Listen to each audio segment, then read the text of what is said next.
CK's farm എന്ന YouTube ചാനലിലോട്ട് എല്ലാവർക്കും സ്വാഗതം. ഇന്നത്തെ വീഡിയോയിൽ നമ്മൾ പറയാൻ പോകുന്നത് ആടുകളുടെ തലമുറയെക്കുറിച്ചാണ്. ഈ വീഡിയോ ഇഷ്ടപ്പെട്ടാൽ ലൈക്ക് ചെയ്യുക, ഷെയർ ചെയ്യുക, സബ്സ്ക്രൈബ് ചെയ്യാത്തവരാണെങ്കിൽ സബ്സ്ക്രൈബ് ചെയ്യുക.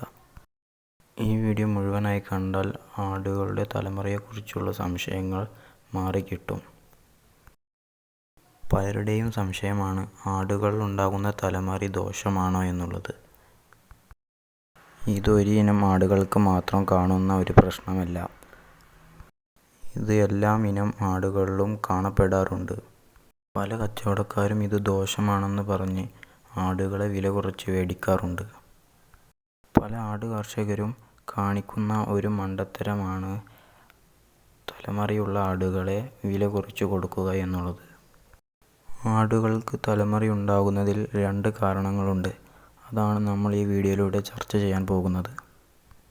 ഒന്നാമത്തെ കാരണമാണ് ജന്മനാൽ ഉണ്ടാകുന്ന ഒരു ശീലമാണ് ആടുകളിൽ തല ചുറ്റിക്കുന്നത്. ഇതെത്ര ചികിത്സിച്ചാലും മരുന്ന് കൊടുത്താലും മാറ്റിയെടുക്കാൻ പറ്റുന്നതല്ല.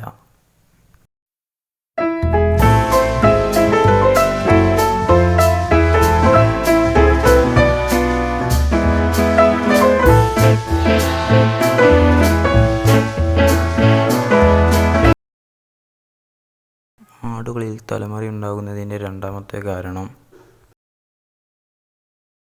അന്യ സംസ്ഥാനത്ത് നിന്ന് കൊണ്ടുവരുന്ന ആടുകളെ കെട്ടിയിട്ട് ശീലമില്ലാത്തത് കൊണ്ടാണ്.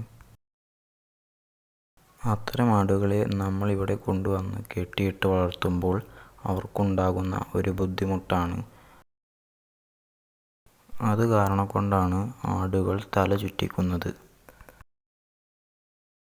അത്തരത്തിലുള്ള ആടുകളെ കെട്ടഴിച്ച് വിട്ട് വളർത്തുന്നതായിരിക്കും നല്ലത്. നമ്മൾ വീഡിയോയുടെ തുടക്കത്തിൽ പറഞ്ഞതുപോലെ ആടുകളുടെ തലമുറയ്ക്കുള്ള മരുന്നോ ചികിത്സയോ ഒന്നുമില്ല. അതൊരു സാധാരണ സംഭവമാണ്. നിങ്ങളുടെ ആടുകൾക്ക് തലമുറയുള്ളതുകൊണ്ട് നിങ്ങൾ ആടുകളെ വിറ്റൊഴിവാക്കുകയോ വില കുറച്ച് കൊടുക്കുകയോ ചെയ്യേണ്ടതില്ല. ഈ വീഡിയോ ഇഷ്ടപ്പെട്ടാൽ ലൈക്ക് ചെയ്യുക, ഷെയർ ചെയ്യുക, സബ്സ്ക്രൈബ് ചെയ്യാത്തവരാണെങ്കിൽ സബ്സ്ക്രൈബ് ചെയ്യുക.